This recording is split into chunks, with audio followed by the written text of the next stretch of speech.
Magandang araw mga kapamilya. Magkapet pandasal muna po tayo. Ito po si Father Nono. Mga kapamilya, nito pong nakaraang buwan ay busy ang inyong lingkod sa pag-aalaga sa aking ina. Na-ospital po kasi ang aking ina sa kanyang katandaan at sa karamdamang dumapo sa kanya. Talaga pong mahinang-mahina ang aking ina. Kaya sa loob ng isang buwan, mahilo-hilo tayo sa pagbabalanse sa trabaho at sa pag-alaga sa aking ina. Napaisip po ako. Maraming nagtatanong kung bakit paulit-ulit na tinuturo ng simbahan ang paulit-ulit na tinuturo ng Diyos. Mahalin ang may hirap, ang may hina, ang walang-wala. Preferential love for the poorest of the poor. Yung mga walang maibibigay pabalik sa iyo, yung ikaw na lang ang maaasahan. Bakit nga ba?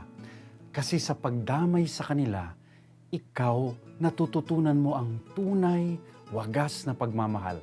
Batid po nating makasarili pa rin ang ating pagmamahal, subalit sa pagdamay sa mga walang-wala, napipilitan tayong lumabas sa ating mga sarili.